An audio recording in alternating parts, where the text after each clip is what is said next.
एक समय की बात है। एक गांव में सोहन नाम का एक आदमी रहता था।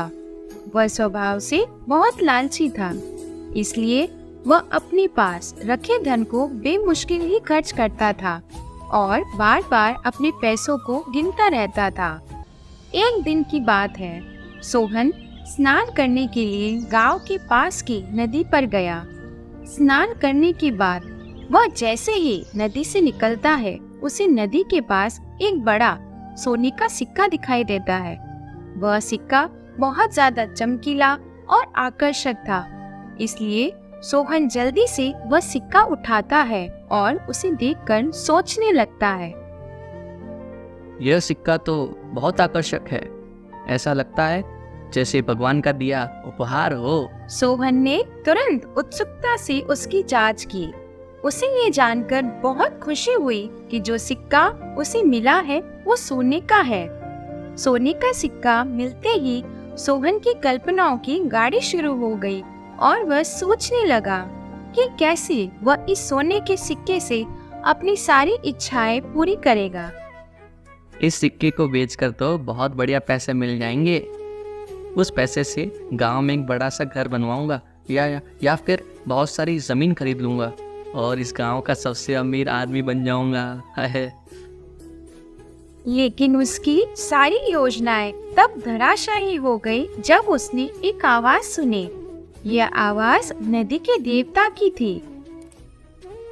रुक जाओ मनुष्य, यह सिक्का जो तुम्हारे पास है वो मेरा है और मैंने इसे किसी योग्य व्यक्ति को ढूंढने के उद्देश्य से वहां फेंका था, क्योंकि मैं चाहता हूं कि इस सिक्के का उपयोग बेघरों के लिए घर बनाने और ज़रूरतमंदों की मदद करने जैसे अच्छे और सही कामों के लिए किया जाए।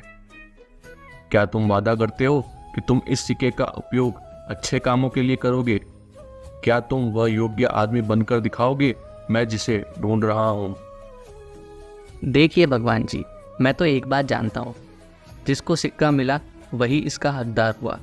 इसलिए मैं तो इसका उपयोग सिर्फ अपने लिए करूँगा, बाकी सब मैं नहीं जानता।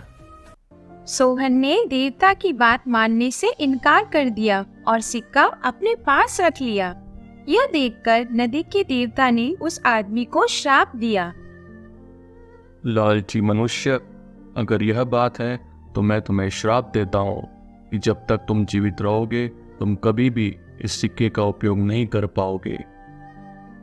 नदी के देवता की बात को अनसुना कर सोहन वह सिक्का लेकर अपने घर आ गया और घर आकर उस सिक्के को बेचने के लिए सोचने लगा। सबसे पहले चल के इस सिक्के को सेठ जी के पास बेच देता हूँ। इस गांव में एक वही आदमी है जो मुझे इस सिक्के के एकदम सही दाम दे सकते हैं। सोहन सिक्के को लेकर खुशी खुशी सेठ के पास जाता है और उससे सिक्के को बेचने की बात बोलता है। लेकिन जैसे ही वह सिक्का निकालने लगता है, वह देखता है कि सिक्के की जगह उसके पास एक पत्थर आ गया है। माफ करना सेठ जी, लगता है सिक्का मैं घर पे ही भूल गया हूँ और उसकी जगह शायद गलती से ये पत्थर ले आया हूँ।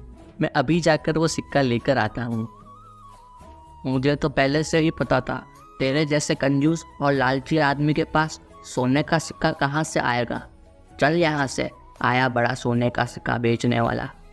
सेठ की बात सुनकर सोहन को बड़ा गुस्सा आया, लेकिन वो क्या कर सकता था। उसके पास अपनी बात सही साबित करने के लिए सिक्का ही नहीं था। इसलिए वो वहां से अपने घर के लिए निकल गया और रास्ते में जब उसने फिर से देखा तो पत्थर की जगह उसके पास वही सोने का सिक्का था। अरे ये देखो, ये सिक्का तो यहीं पड़ा है, फिर मुझे ये पहले क्यों नहीं दिखा। चलो कोई बात नहीं, अभी जाकर उस सेठ को ये सिक्का दिखाता हूँ। मेरा मजाक उड़ा रहा था ना, अभी ये सिक्का ले जाकर उसके मुंह पे मारता हूँ। सोहन जैसे ही सिक्का लेकर वापस सेठ के पास जाता है तो वह देखता है कि फिर से वह सिक्का पत्थर में बदल गया है। तब सोहन को नदी के देवता के श्राप वाली बात याद आई। यह सब उस नदी के देवता की श्राप की वजह से ही हो रहा है।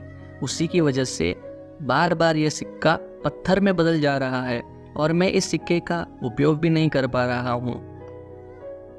सोहन को अब अपने किए पर पछतावा होने लगा, इसलिए वह उस सिक्के को लेकर फिर से उसी नदी के पास गया जहाँ उसे सिक्का मिला था।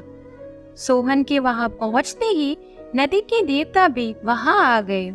सोहन ने अपने फैसले पर पछतावा करते हुए माफी की भीख मांगी, लेकिन नदी के देवता का श्राप बरकरार रहा।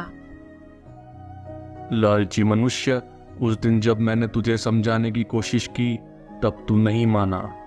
अब तेरी यही सजा है कि मेरा श्राप इस सिक्के पर लगा रहेगा। अब तू चाहे जितनी भी कोशिश कर ले, तू इस सिक्के का उपयोग कभी नहीं कर पाएगा। ये कहकर वो देवता वहां से गायब हो गए। आगे चलकर सोहन कभी भी उस सिक्के का उपयोग नहीं कर पाया। इस कहानी से हमें यह सीख मिलती है कि जो कुछ भी हमारे पास है, हमें उसमें संतुष्ट रहना चाहिए और कभी भी अधिक लालच नहीं करना चाहिए।